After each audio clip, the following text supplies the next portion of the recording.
Hushky booty boo. Today we're gonna make eggs.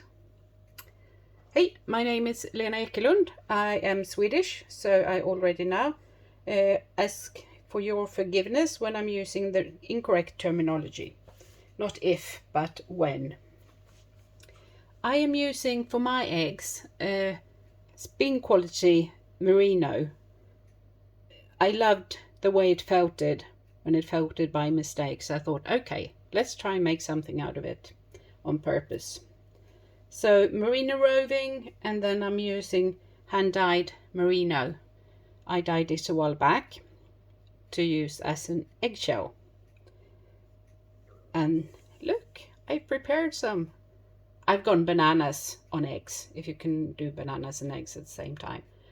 They are so fun, and I think everyone I know this year is going to get a couple for Easter. You're going to need 2 bowls, one with as hot water as possible, just so you can fit your hand in it.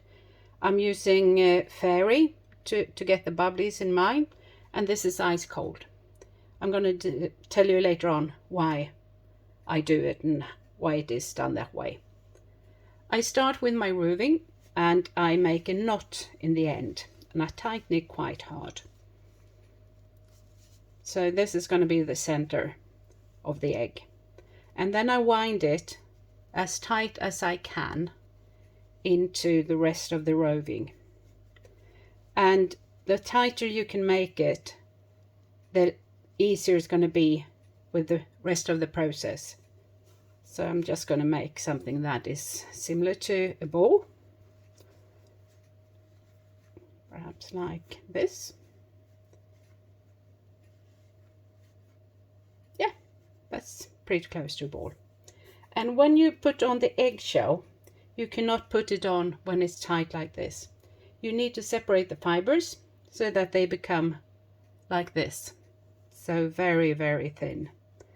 And then you wrap them around your ball. And here you can see I didn't tighten that enough. So I'm going to give it another go.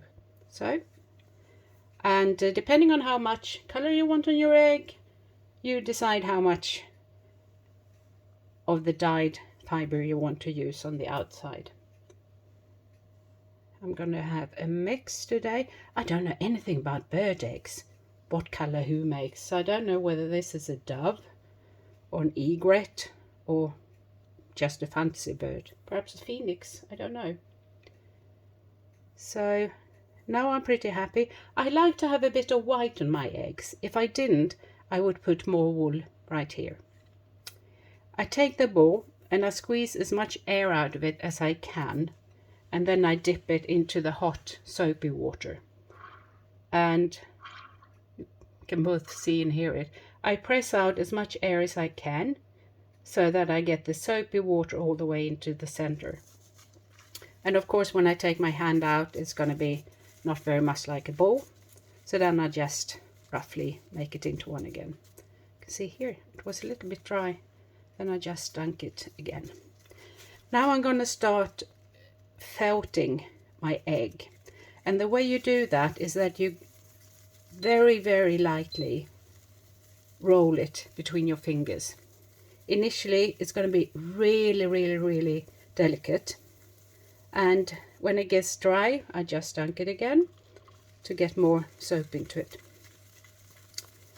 And the process, what's happening now, is that the outer, the eggshell starts to felt a little bit. And the felting goes from the outside in. And as you go, you're going to see that it gets more like a ball. It's going to go denser as you go, and as it goes more solid, you can increase the pressure that you use for the rolling in your hands. I'm sure there is a better word for that, but you know what I mean. You can see what I mean too. So I just keep on doing this. And what makes the felting process happen? I don't know whether you had that ad on telly where they showed you a strand of human hair that was all bent out like this on the sides. like scales, and then they put, I don't know if it was conditioner or whatever, and then it went all together again. This is that in reverse, you can say a bit. If you have untreated wool, you have a lot of lanolin, which is a fat, and when you have processed wool like I do, you don't have to work as hard because the lanolin you don't need to take away. So what's happening is that as the soap washes lanolin away, it also, by using the hot, very hot water, it increases the flakiness, you can say, of each individual strand in the wool. And they start to attach to each other. So it's a bit like Velcro. Now you can see it's starting to get a little bit firmer. Then I can get firmer when I do my rotating on of it. And as you go and work this, you also get the heat from when the fibers just go against each other. I don't remember the word for that. Friktionsvärme, so I guess perhaps friction heat. And getting dry down in the soapy warm water. I'm using a tray, by the way, really good. Makes more of a centralized mess when I work. See?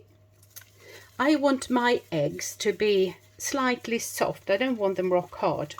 So I'm going to stop doing this before it is reaching that stage. Something else you can do if you don't want to make eggs, you can make them for your cat. I've got a cat, an Abyssinian, and she adores these. She can just hook one of the claws in here, and then she sends it off in orbit, and she runs after it. So that is a really good way to use them, but make sure that you have them big enough. Otherwise it's going to be one-time use because they will end up in the vacuum cleaner. But then again, if they are so fun to make as these ones, I'm not sure I would mind it, having to do them again and again. So I'm getting almost brutal here. It's getting close now. You can't really see how soft something is on the video, but I can still squish it a bit. And that is what I want for my egg, because now when I dunk it into the cold water, what happens is that the flakiness of the strands, it closes. So you're going to feel directly when you start rolling it again that it's much more firm. And this wool, you can just do it once in the warm and once in the cold. Some fibers you need to go in between the two to get it to go together properly. I just do that a couple of times. And again, happy I've got my tray. When I'm not getting clean and soapy, I like getting slippery. Is that the word? When you throw in the wheel and get the clay up to your elbows. So it's a good thing to first do clay and then do this, because the way your fingers look and your hands, they are going to be exceptionally clean. Oh, I forgot to tell you, not all animals have fibers that react the same way as the wool on the sheep. The alpacas, for instance, they don't. You can felt it, but you have to work so hard because their hairs are more like ours. So you see? Now I'm just going to shape the eggish egg, the point on it.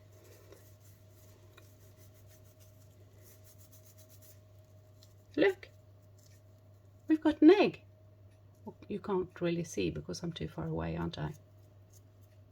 And this is going to be the big one, the cuckoo egg in my bowl of eggs. So I hope you enjoyed this video about how to wet felt eggs in this case, and that you want to do it yourself. Happy greetings and hushkiboo-diboo from the Swedish chef Lena. Take care. Bye.